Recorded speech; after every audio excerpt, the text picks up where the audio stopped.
Hello friends. आज हम बात करेंगे पाइथन में अवेलेबल स्केप सीक्वेंसेस के बारे में। तो ये स्केप सीक्वेंस होते क्या है? An escape sequence is a backslash followed by the character you want to insert. इसका मतलब स्केप सीक्वेंस जो भी मेरा शुरू होगा वो बैकवर्ड स्लैश से ही शुरू होगा, और बैकवर्ड स्लैश के बाद हमें वो कैरेक्टर लिखना है जो कि हमें इंसर्ट कराना है। जैसे backward slash, double backward slash single quotes, backward slash double quotes.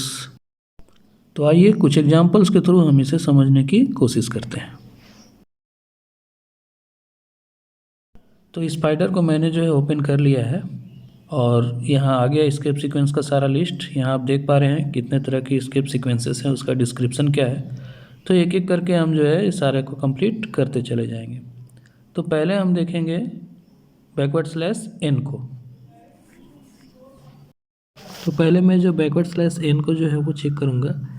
तो इसके लिए मैं पहले यहाँ लिख देता हूँ लाइन 1, लाइन 2, लाइन 3। चलिए इसको मैं रन करा के देखता हूँ।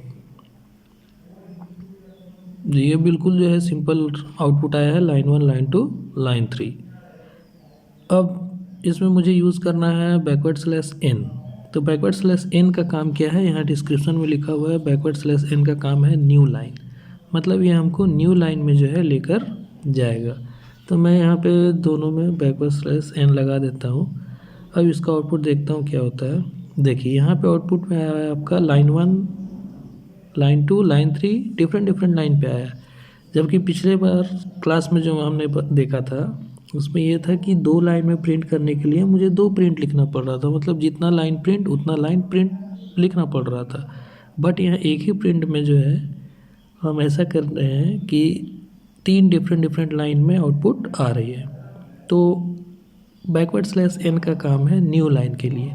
तो जब भी आप किसी पर्टिकुलर कैरेक्टर के पहले बैकवर्ड स्लैश एन लगाते हैं वो आपको न्यू लाइन में लेके जाता है।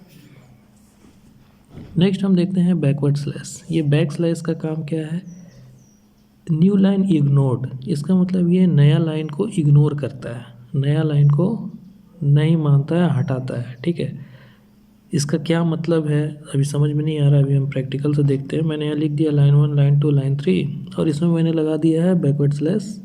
अब देखता हूँ आउटपुट क्या आता है। ये सिंपल आउटपुट आया लाइन 1, लाइन 2, लाइन 3। समझ में नहीं आया क्या हुआ। ठीक है, अब इसका डिफरेंस हम लोग देखते हैं यूज़ क्यों करते हैं। देखिए मैंने क्या किया, ये तीनों लाइन 2, लाइन 3 को डिफरेंट लाइन पे मैं ले आता हूँ। वहाँ स्पेस था। ठीक है, अब मैं इसे जो है किनारे जो है मूव कर देता हूँ। ठीक है, नेक्स्ट है लाइन 3, इसको ही पूरा बैकवर्ड स्लैश के सामने, हाँ एंटर। ठीक है, इस तरह से क्या हुआ कि तीनों डिफरेंट लाइन पे हैं लेकिन आउटपुट मेरा आ रहा है। ऐसा कैसे पॉसिबल हुआ?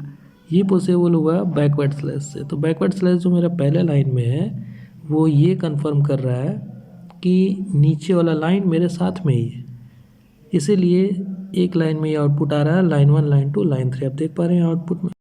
तो अब मैं ऊपर वाला जो है बैकवर्ड स्लैश उसको हटा देता हूँ। देखिए नीचे लाइन में एरर आ रहा है। एरर क्यों आ रहा है? क्योंकि पाइथन चूँकि इंटरप्रेटर लैंग्वेज है तो लाइन बाय लाइन चेक करा, पहला लाइन में उसे जो है वो एरर मिल गया कि वो नीचे लाइन में, इसलिए इसने दिया है EOL मतलब एंड ऑफ लाइन एरर। और सेकेंड लाइन जो है वो ऑटोमेटिक एरर आएगा ही, क्योंकि पहला लाइन में एरर है तो नीचे फिर वो पाइथन रीड ही नहीं करेगा, उसको पढ़ेगा ही नहीं, क्योंकि इंटरप्रेटर लैंग्वेज है इसलिए लाइन बाय लाइन जो है पार्टिकुलर डेटा को रीड करते चला जाता है। तो इस तरह से हम लोग जो है बैकवर्ड स्लैश का यूज कर सकते हैं, बैक स्लैश का यूज कर सकते हैं, जो कि न्यू लाइन को इग्नोर करने का काम करता है। तो मैं इसे जो है मिटा देता हूँ। और नेक्स्ट हम लोग आते हैं डबल बैक स्लैश का। अब ये डबल बैक स्लैश क्या है, इसका डिस्क्रिप्शन में लिखा हुआ है सिंगल बैक स्लैश। तो अगर मैं यहाँ पे डबल बैकवर्ड स्लैश लिखूँ तो आउटपुट में सिंगल स्लैश आना चाहिए। जी हाँ, बिल्कुल सिंगल स्लैश आया है। ऐसा इसलिए हुआ है क्योंकि डबल बैकवर्ड स्लैश का मतलब होता है सिर्फ एक बैक स्लैश, मतलब सिंगल बैक स्लैश। तो यहाँ पे मैं देखता हूँ कुछ और, यहाँ पे ये आउटपुट दिखला करके मैं यहाँ लिख देता हूँ this is back slash, this is back slash और इसको मैं डबल कोट्स में बंद कर देता हूँ। इसको रन करा के देखता हूँ क्या आता है आउटपुट। ये बिल्कुल वैसा ही आउटपुट आ गया, दिस इज बैक स्लैश, कोई दिक्कत नहीं हुआ। अब मैं काम करता हूँ, ये बैक स्लैश को मैं यहाँ से हटा के और बिल्कुल लास्ट में यहाँ लिख देता हूँ बैक स्लैश। अब क्या होता है, मैं रन करा के देखता हूँ। देखिए जैसे ही मैंने यहाँ रन किया ये एंड ऑफ लाइन एरर आया। ऐसा क्यों आया? क्योंकि एक तरफ मैंने दिया है डबल कोट्स और दूसरे तरफ मैंने दे दिया है बैकवर्ड स्लैश डबल कोट्स। तो बैकवर्ड स्लैश का डबल कोट्स का मतलब होता है डबल कोट्स। तो ये कंप्यूटर कंफ्यूज हो गया कि वो बैक स्लैश है या डबल कोट्स है, इसीलिए वो जो है प्रिंट नहीं कर पाया, एंड ऑफ लाइन एरर आ गया। ठीक है, अब इसको ठीक करने के लिए मुझे क्या करना पड़ेगा?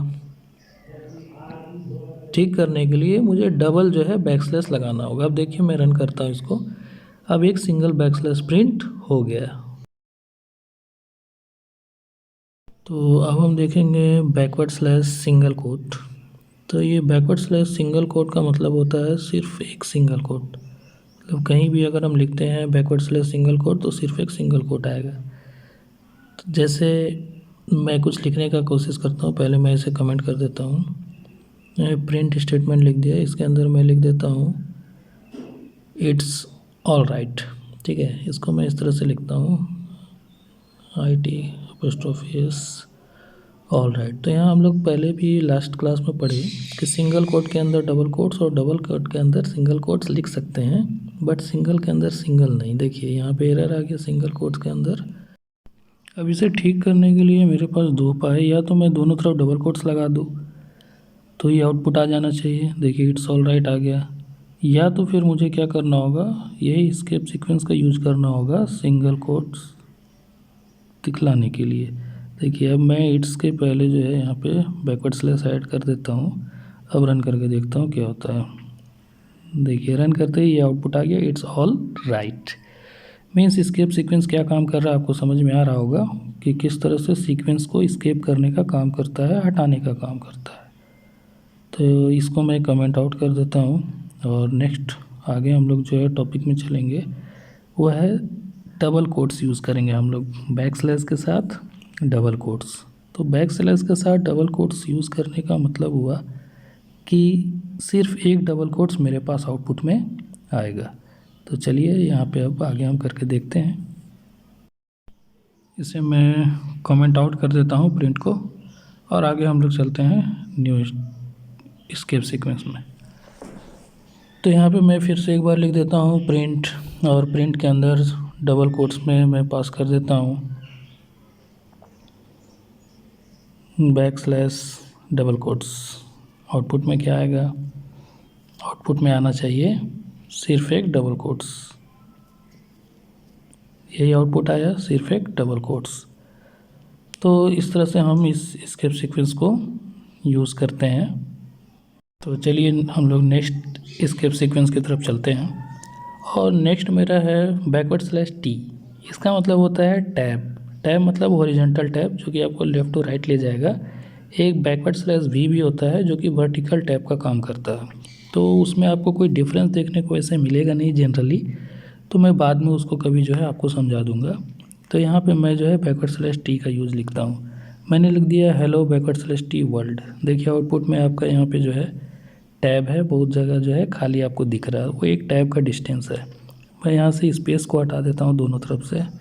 अब देखिए जो स्पेस आपको आ रहा है वो पहले की अपेक्षा और कम आ रहा है, 2 स्पेस और घट गया है इसमें। तो वो स्पेस भी डिस्प्ले हो रहा था बट इसमें वो स्पेस हट चुका है और वो नहीं दिख रहा है। तो आज के लिए इतना ही। नेक्स्ट वीडियो में हम लोग नया टॉपिक देखेंगे। Thanks for watching this video.